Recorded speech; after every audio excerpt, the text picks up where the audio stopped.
Hello everyone. Welcome to a new video. So, today I'm gonna let the robot voice talk for a while cause I really have to talk about nmixx's debuts. I still haven't had the chance. Since I still did not have a complete and coherent idea of what to say, I waited a little bit, but we're finally here. Before we start, usual administration, like the video, subscribe if you haven't already and follow me on Instagram clicking on the link in the description. Thank you so much for clicking and, since I can't wait to share my opinions, let's start.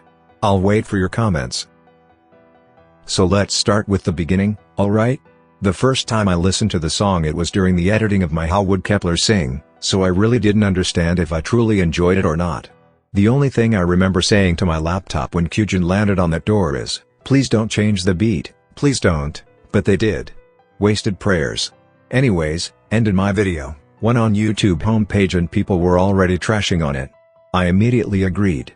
If you remember correctly, I hated Next Level with my guts when it came out, because of the lack of cohesiveness, and that's what came to mind as soon as I heard Oh. If we actually think about Next Level by aespa, yes, the 2021 song of the year, which I still do not like, everything wrong about Oh will pop up in our heads. The worst thing about this debut is that I think JYP really wanted to replicate something SM would have done with a group like nmixx. Yeah, most common thought is that he wanted a next level impact. He wanted to put out a shocking mixture of genres and leave a mark the K-pop industry. But I actually believe he tried putting together a group with an SM vibe to it. The 7 members are incredible vocalists, Lily's talent is unreal, she reminds me of Jongho from 80s in a female version, and by that I mean that we will definitely be surprised more and more in the future with how enormous her range is. Haewon and Sullyoon are amazing lead vocalists, and even the rap line is outstanding in terms of vocals. Next, visuals, have you looked at these girls? I don't know if JYP has ever debuted a group with such a high percentage of perfection in terms of physical appearance and Korean beauty standards. Plus, of course, the song, which merges 2 concepts, 2 sounds and 2 vibes, is a very vivid reminiscence of aespa's first official comeback. Finally, if you look at the choreography, it's very hard and iconic, from the eyes part to the flip that went viral, but the girls do not fit the JYP dancers' standard. I think they're very good, some of them are precise and sharp, but as in synchronization and as in how they look, as a group dancing, they're in fact far from the ITZY, Twice, Stray Kids level of dance-centered group, which is kinda weird being dance their company's signature. This is a vocal-centered group, and still the debut was too rap-heavy for that. JYP really likes aespa and probably wanted them to be his idea, or maybe he's still bitter about being rejected by the company. To me it's pretty clear that this was a money-searcher move. I don't know if the result will be positive, though.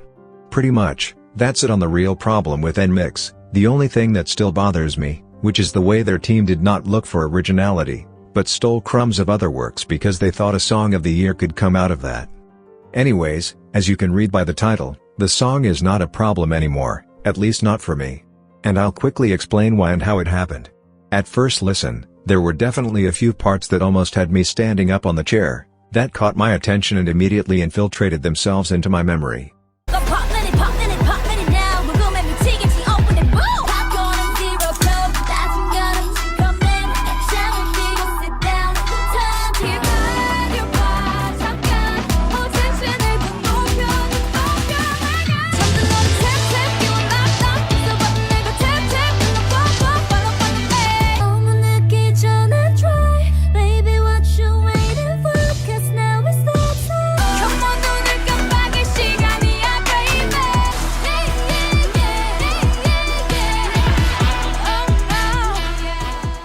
I eventually realized I came back to the song because of those parts. The thing I first noticed during my re-listens was that, knowing how the song was gonna go, the sound change did not bother me anymore. Yes, the transitions are horrendous, especially the one on Lily's high note, it's literally atrocious, but the fact that I kinda knew the song had me thinking about how each section of the song was enjoyable on its own. You might be asking, what in the world? How can you think this about Oh and not about Next Level? You're actually right. Next Level's production is insane, the instrumental is very well made, the transitions are quite amazing and every instrument that was used was perfect for each part. Don't tell me about it because I know, I'm an SM music stan myself, I strongly feel like they put out the most well-made songs in K-pop. Next Level is definitely more sophisticated, groovier, more adult and mature in comparison to Oh. But what really annoys me about it's that it's not 2 songs in one. It's 10. Maybe they're well put together, and I only see it now, but the problem is I never felt particularly attracted to any of the parts of the track. Nothing really ever clicked with me about Next Level, and the fact that I never really understood which one was the verse and which one was the chorus didn't help.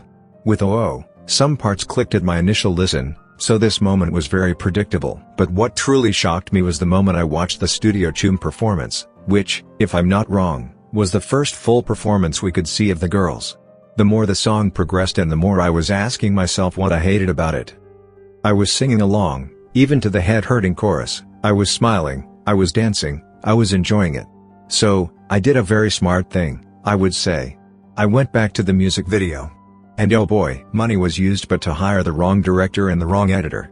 The MV is unsettling, it's full of cuts, of wide shots, of sudden zooms, and I know it was meant to be disturbing in the first place, but it only contributed in making the experience of listening to this absurd song an absolute nightmare. The concept change is too abrupt, especially in the visuals, the colors, the lighting, the styling. Whoever's watching might feel sick because of the video, and watching new performances confirmed my theory. This is a song made and conceived to be performed, not shot and put into 3 minutes on YouTube, and that is honestly a problem, cause we all know this platform has a huge impact on fans and the K-pop audience in general.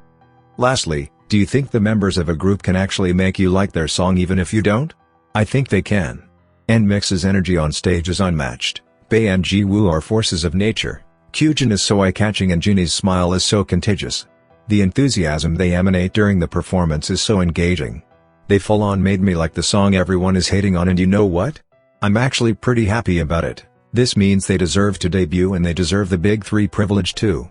They are so talented to the point that it's kinda scary. We'll talk about it, but they're singing live every single time and you have no idea of how hard the choreography is.